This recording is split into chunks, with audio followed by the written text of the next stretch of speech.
മടങ്ങിയെത്താം. SDP CPM ഡീലോ എന്ന് ചോദിക്കുമ്പോൾ അത് ഡീലാണോ അതോ അടവ് നയമാണോ അത് എന്ത് പേരിട്ട് വിളിക്കണമെന്ന് അറിയില്ല. പക്ഷേ ചിലയിടങ്ങളിൽ SDP ചില സ്ഥാനാർത്ഥികളെ പിൻവലിക്കുന്നു, ചിലയിടത്ത് പിന്തുണ നൽകാനുള്ള തീരുമാനം ഉണ്ടാകുന്നു എന്നുള്ളത് നമ്മുടെ മുന്നിലെ യാഥാർത്ഥ്യമാണ്. അപ്പോൾ ആ സ്ഥലങ്ങളിലെ കാര്യങ്ങൾ പരിശോധിക്കുമ്പോൾ അത് വ്യക്തമാകുമെന്നുള്ളതാണ്.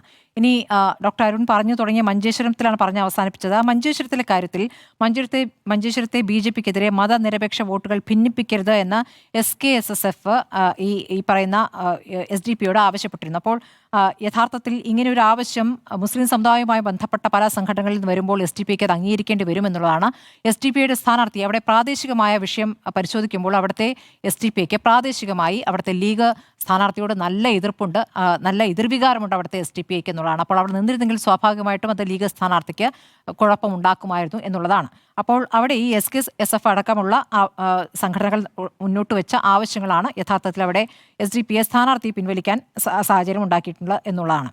ഇനി പറയുന്നത് ഇന്നിപ്പോൾ പറഞ്ഞു വന്ന കാര്യം പിണറായി വിജയൻ ഇന്ന് മങ്കടയുമായി ബന്ധപ്പെട്ട പറഞ്ഞ കാര്യമാണല്ലോ. മങ്കടയിൽ SDP പിന്തുണ വേണ്ടെന്ന് വെക്കുമോ എന്ന ചോദ്യത്തിന് മനസ്സിലായി, എനിക്ക് മനസ്സിലായി, നിങ്ങൾക്ക് അതിൽ വിഷമമുണ്ടെന്ന് മനസ്സിലായി എന്നുള്ള മറുപടി അല്ല പ്രതീക്ഷിക്കുന്നത്. പലപ്പോഴും 4 വോട്ടിന് വേണ്ടി എന്ന് പറഞ്ഞുകൊണ്ട് നമ്മൾ ഈ തെരഞ്ഞെടുപ്പിൽ നമ്മൾ കേൾക്കുകയാണല്ലോ. 4 വോട്ടിന് വേണ്ടി രാഷ്ട്രീയ ചട്ടത്തരം എന്ന പ്രയോഗം പോലും അതിശക്തമായി, അത് ആ പ്രയോഗത്തിലെ രാഷ്ട്രീയ ശരിയോ തെറ്റും വേറെ തന്നെ, പക്ഷേ അത് ഒരു ശക്തമായ പ്രതികരണമായി തന്നെ പറഞ്ഞിട്ടുള്ള പിണറായി വിജയൻ ഇതിൽ അത് മനസ്സിലായി എന്ന് പറഞ്ഞ് അതിനെ വളച്ച് പറയുന്നത് എന്തിനാണ് എന്നൊരു ചോദ്യമുണ്ട്. SDP വോട്ട് വാങ്ങുമോ ഇല്ലയോ? ഇല്ല. വാങ്ങുമ്പോൾ അവർ തരുന്നെങ്കിൽ തരട്ടെ എന്ന രൂപത്തിലാണെങ്കിൽ അത് പറയാം. അത് പറഞ്ഞിട്ടില്ല. ഇനി അവിടുത്തെ യാഥാർത്ഥ്യം എന്താണ്? അവിടെ ഇപ്പോൾ കുന്നത്ത് മുഹമ്മദിനെ മുൻ ലീഗ് വ്യക്തിയാണ് അവിടെ സ്ഥാനാർത്ഥിയാക്കിയിരിക്കുന്നത്. മണ്ഡലം പ്രസിഡന്റ്, മുൻ മണ്ഡലം പ്രസിഡന്റിനെയാണ് സ്ഥാനാർത്ഥിയാക്കിയിരിക്കുന്നത്. അവിടുത്തെ SDP സ്ഥാനാർത്ഥി ആരായിരുന്നു? ഒരു സ്ഥാനാർത്ഥി ഉണ്ടായിരുന്നേ, ഡോക്ടർ CH അഷ്റഫ്. ആ CH അഷ്റഫിന് വേണ്ടി അവിടെ റോഡ് ഷോ അടക്കം നടന്നതിന് ശേഷമാണ് CH അഷ്റഫിനെ പിൻവലിക്കുന്നത്. ആ പിൻവലിക്കൽ അപ്പോൾ സംശയകരമാകില്ലേ എന്നുള്ളതാണ്. അപ്പോൾ അത് അവിടെ ഒരു സംശയമായി നിൽക്കുന്നു. അടുത്തത് വേങ്ങരയിൽ SDP 10,000 വോട്ട് വരെ കിട്ടിയിട്ടുണ്ടോ മുൻപ്? അവിടെ ഈ പറയുന്ന സഭാ കുണ്ടുപുഴയ്ക്കൽ അദ്ദേഹത്തിനൊപ്പം 2021 അദ്ദേഹം സ്വതന്ത്രമായി മത്സരിച്ചിട്ടുണ്ട്. അദ്ദേഹം മത്സരിക്കുമ്പോൾ അവിടെ അദ്ദേഹത്തിനൊപ്പം അവിടെ ആ പരിപാടിയിൽ പ്രസംഗത്തിൽ അദ്ദേഹത്തിനൊപ്പം സംസാരിക്കാനായി നിൽക്കുന്നത് SDP സംസ്ഥാന പ്രസിഡന്റാണ് കേട്ടോ, CP ലത്തീഫാണ്. ആരെങ്കിലുമല്ല, CP ലത്തീഫ് ആ വേദിയിലിരിക്കുന്ന ചിത്രം എൻ്റെ കയ്യിലുണ്ട്. അവിടെ സഭ പ്രസംഗിക്കുന്നു, ആ വേദിയിൽ അടുത്ത പ്രാസംഗികനായി അവിടെ ഇരിക്കുന്നുണ്ട്. ആ ചിത്രം നമ്മുടെ മുന്നിലുണ്ട്. അപ്പോൾ അതായത് SDP കൂടി വേണ്ടപ്പെട്ട ആളാണ് ഈ പറയുന്ന സഭ. അപ്പോൾ സാധാരണഗതിയിൽ സ്വതന്ത്രരെ നിർത്തുമ്പോൾ സ്വതന്ത്രയുടെ ബാക്ക്ഗ്രൗണ്ട് എങ്ങനെയുള്ള സ്വതന്ത്രരെ തിരഞ്ഞെടുക്കാം എന്നുള്ളൊരു ക്രൈറ്റീരിയൊക്കെ സാധാരണഗതിയിൽ CPM ഉണ്ടാകാറുണ്ട്.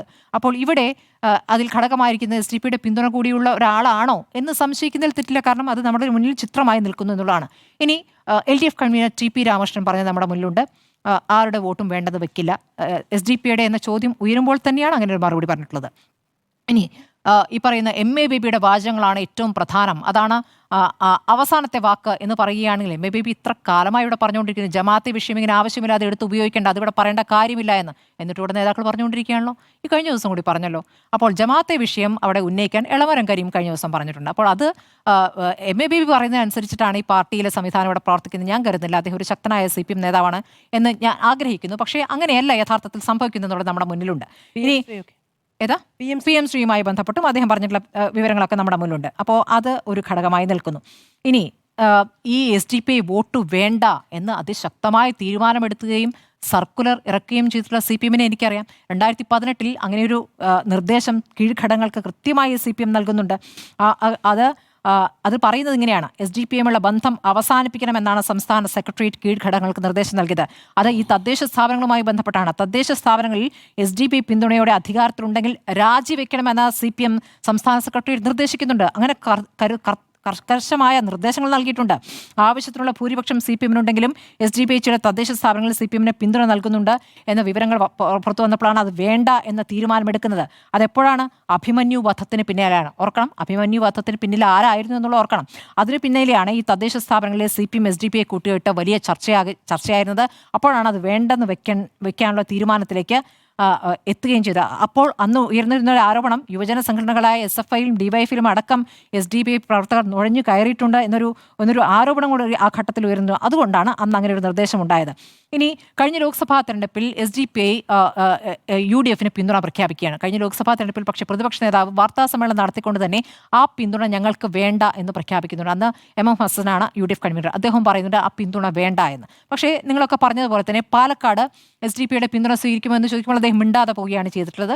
അതിനുശേഷം അവർ നടത്തിയുള്ള ആഹ്ലാദ പ്രകടനം നമുക്കറിയാം. ആ ആഹ്ലാദ പ്രകടനത്തെ SDPIയുടെ വോട്ട് കൊണ്ടാണ് അവിടെ പറയുന്ന 18,840 വോട്ടിന് രാഹുൽ മാങ്കൂട്ടത്തിൽ ജയിച്ചത് എന്ന രൂപത്തിൽ വ്യാഖ്യാനിക്കാൻ CPM നടത്തിയ തീവ്ര ശ്രമങ്ങളും നമ്മുടെ ഇപ്പോൾ റഹീമിന്റെ പ്രതികരണം അടക്കം എടുത്തു കാണിക്കുമ്പോൾ ഇവിടെ ഇപ്പോൾ SDPI പറയുന്നത് എന്താണ്? മൂന്നാം ഊഴം, അതായത് തുടർ ഭരണത്തിനോട് ഞങ്ങൾക്ക് എതിർപ്പില്ല. നിങ്ങളൊക്കെ പറഞ്ഞതിലും പറയാതിരുന്ന വാചകമാണത്. തുടർ ഭരണത്തോട് ഞങ്ങൾക്ക് എതിർപ്പില്ല എന്ന്. ഇനി CPMന്റെ പ്രധാനപ്പെട്ട നേതാക്കളുടെ ഓരോരുത്തരുടെയും പ്രതികരണം എടുത്തു നോക്കൂ. EP ജയരാജൻ ആരുടെയും വോട്ട് വേണ്ടെന്ന് പറയില്ല. SDPIയുടെ ചോദ്യമാണ് അങ്ങോട്ട് ചോദിക്കുന്നത്. വോട്ട് വേണ്ടെന്ന് പറയില്ല എന്ന് EP ജയരാജൻ പറഞ്ഞ് നമ്മുടെ മുന്നിലുണ്ട്. LDF കൺവീനർ പറഞ്ഞത് നമ്മുടെ മുന്നിലുണ്ട്.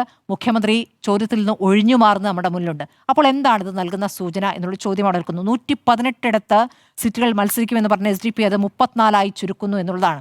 അപ്പോൾ ലീഗിനെ പിന്തുണച്ചിട്ട് കാര്യമില്ല. ഇപ്പോൾ ഈ ലീഗുമായിട്ട് ബന്ധപ്പെട്ടല്ല, ഇതിൽ ലീഗിൻ്റേത് തീവ്ര നിലപാടല്ല എന്നുള്ളതാണ്. തീവ്ര നിലപാട് കൂടി SDPI രൂപപ്പെട്ടത് നമുക്കറിയാം. SDPIയുടെ ചരിത്രം നമ്മൾ പരിശോധിക്കുമ്പോൾ അത് എങ്ങനെയാണ് വന്നത് നമുക്കറിയാം. അപ്പോൾ അവർക്ക് ഒറ്റയ്ക്കൊറ്റയ്ക്ക് SDPI പ്രവർത്തകനായ ഒരാൾ ഞാനിതാ UDFനെ പിന്തുണയ്ക്കുന്നു അല്ലെങ്കിൽ LDFനെ പിന്തുണയ്ക്കുന്നു പറയുന്ന രൂപത്തിലല്ലല്ലോ. ഇതൊരു സംഘടന എന്ന രൂപത്തിൽ തന്നെ ഞങ്ങളിതാ തുടർ ഭരണം ആഗ്രഹിക്കുന്നു എന്ന രൂപത്തിലുള്ള പ്രതികരണം നടത്തുമ്പോൾ അത് സംശയിക്കാം. അപ്പോൾ ഈ പറയുന്ന മണ്ഡലങ്ങളുടെ കാര്യത്തിൽ ആ പ്രതികരണം വന്നിട്ടില്ല എന്നുള്ളത് സംശയമാണ്. അപ്പോൾ ഒരു വശത്ത് BJPയുമായി ഡീല്, ഒരു വശത്ത് ഈ പറയുന്ന SDPയുമായി ഡീൽ എന്ന ആരോപണം ഉന്നയിക്കുമ്പോൾ ആ മണ്ഡലങ്ങൾ കേന്ദ്രീകരിച്ച് തന്നെ ആരോപണം വരുമ്പോൾ അതിന് മറുപടി പറയേണ്ടതുണ്ട്. ഇനി BJPയും കോൺഗ്രസും തമ്മിലാണ് ഡീൽ എന്ന് പറയുമ്പോൾ ഇവിടെ കോൺഗ്രസ് മുക്ത ഭാരതം ആഗ്രഹിക്കുന്ന BJPയുമായിട്ട് കോൺഗ്രസ് ഇവിടെ ഡീൽ നടത്തിക്കഴിഞ്ഞാൽ ആത്മഹത്യാപരമാകും എന്നുള്ളതാണ്. കേരളത്തിലെ കാര്യം മാത്രമാണ് ഞാൻ പറയുന്നത്. ആത്മഹത്യാപരമാകും എന്നുള്ളതാണ്. ആത്മഹത്യാപരമായ ഒരു തീരുമാനത്തിലേക്ക് കോൺഗ്രസ് എന്തിനു പോകണം, അങ്ങനെ പോകാൻ സാധിക്കുമോ എന്നുള്ള ഒരു ലോജിക്കലായിട്ടുള്ള ക്വസ്റ്റ്യൻ അവിടെ നിൽക്കുന്നുണ്ട്. അതേസമയം ഞങ്ങൾക്ക് തുടർ ഭരണം കിട്ടുകയും 1-2 സീറ്റുകൾ BJP എടുക്കുകയും ചെയ്തു കഴിഞ്ഞാൽ ഞങ്ങളിതാ മൂന്നാം ഓഴത്തിലേക്കും വരുന്നു എന്ന രൂപത്തിലുള്ള ഡീലിന് സാധ്യതയുണ്ട്. അതാണ് ലോജിക്കലായി പരിശോധിക്കുമ്പോൾ നമുക്ക് കാണാൻ കഴിയുന്നത്.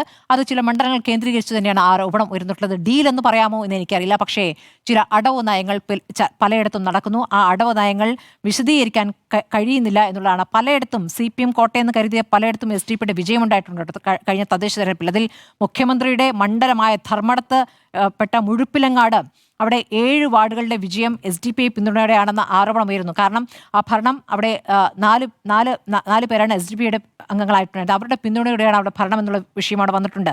വേറെയും പല സ്ഥലത്തും ആ തരത്തിലുള്ള ആരോപണങ്ങൾ ഉണ്ടായിട്ടുണ്ട്. പക്ഷേ തദ്ദേശത്തിൽ കോട്ടാങ്ങൽ പഞ്ചായത്തിൽ ഇതേപോലെ SDPയിൽ പിന്തുണയിൽ UDF ജയിച്ചു. അങ്ങനെ അത് വലിയ വിവാദമായപ്പോൾ അവിടുത്തെ UDFന്റെ പിന്തുണ ലഭിച്ച പ്രസിഡന്റിനോട് സ്ഥാനം രാജിവെക്കാൻ UDF ആവശ്യപ്പെട്ടതും കഴിഞ്ഞ തദ്ദേശ തെരഞ്ഞെടുപ്പിൽ കണ്ടതാണ്. അപ്പോൾ തദ്ദേശ തെരഞ്ഞെടുപ്പിൽ തുടങ്ങിയതാണ് ഈ പിന്തുണയുടെ സ്വഭാവം.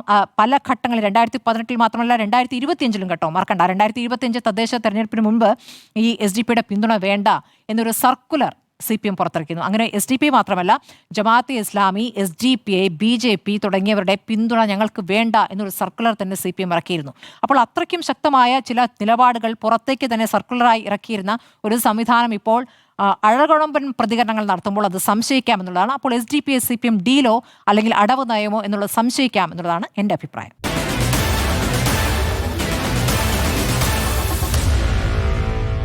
Meet the editors.